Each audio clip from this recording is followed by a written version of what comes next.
नमस्ते सभी को। आज मैं स्पिरिचुअल के बारे में थोड़ा सा बताना चाहता हूँ कि ये मार्ग बहुत ही कठिन मार्ग है। इसमें हर आदमी के अलग मत हो सकते हैं, भेद हो सकते हैं। कोई अपने हिसाब से समझता है स्पिरिचुअल को, कोई अलग। अध्यात्म में भरे पड़े हैं लोग, कोई किसी तरीके से, कोई किसी तरीके से।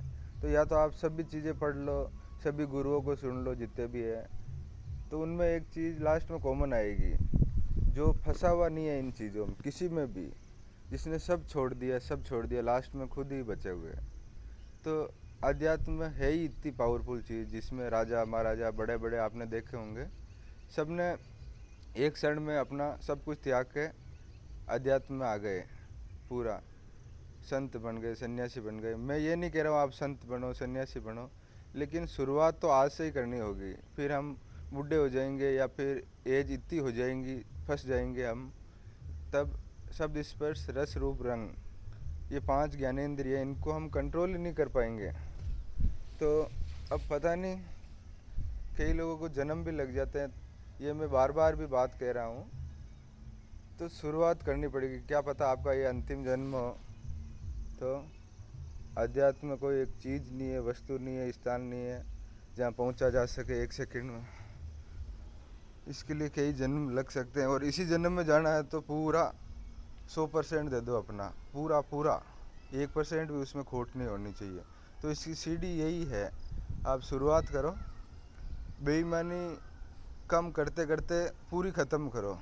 परसेंटेज नहीं, पूरा ख़त्म करना ही पड़ेगा, और योग्यता से अधिक नहीं। आप अगर योग्य हो तो आप वो चीज़ लो, योग्य नहीं हो तो उसको त्याग दो। और अगर वो चीज़ चाहिए बड़ी, मान लो, तो आप उस योग्य बन जाओ और उसको आप ले लो। तो उसमें ना तो आपको राग होगा ना द्वेष होगा, क्योंकि वो चीज़ है आपके पास, आपने वो ले ली। तो यही है कहने का मतलब, सत्कर्म करो, ईमानदारी से काम करो, बेईमानी छोड़ दो। बेईमानी मतलब हर चीज़ में बेईमानी छोड़ दो, किसी भी तरीके से, घर परिवार नौकरी जगह कहीं भी हो, हर चीज़ को छोड़ना पड़ेगा। तो फिर बचेगा ही क्या, अपन को कुछ चाहिए ही नहीं होगी उस चीज़ में। तो ये आध्यात्म यही है और कुछ नहीं है। आप चाहे कुछ भी पढ़ लो, कितना ही आप भक्ति कर लो, कुछ भी कर लो, लेकिन ये है, मान लो आपने ब्रह्मचर्य अपना लिया और आप बेईमानी कर रहे हो, तो वो ब्रह्मचर्य किसी भी काम का नहीं है, उससे उल्टा अपना ही नुकसान ही होगा। जैसे ब्रह्मचर्य, वो कोई मान लो पागल है या फिर मंदबुद्धि है या कोई पैरालाइज है या कुछ ऐसा है, वो तो ब्रह्मचर्य ख़त्म ही नहीं कर रहा है, उसका तो भरा पड़ा है। तो क्या वो ज्ञानी हो गए ब्रह्मचर्य रखने से?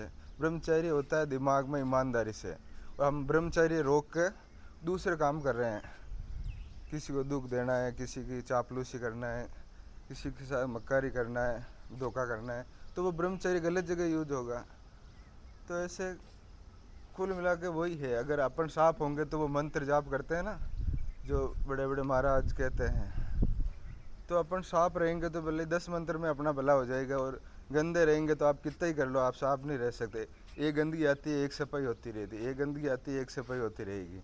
इससे अच्छा आप साफ कर लो अपने आप को, गंदगी रखो ही मत। तो यही कहने का है, आध्यात्म यही है कि अपने को स्वच्छ कर लो, निर्मल कर लो, और सत्कर्म करो, जिससे अपने थोड़े बहुत है वो ही कट जाए, और जो भुगतने हैं वो भुगत लें। और बस इतना ही कहने का। Thank you.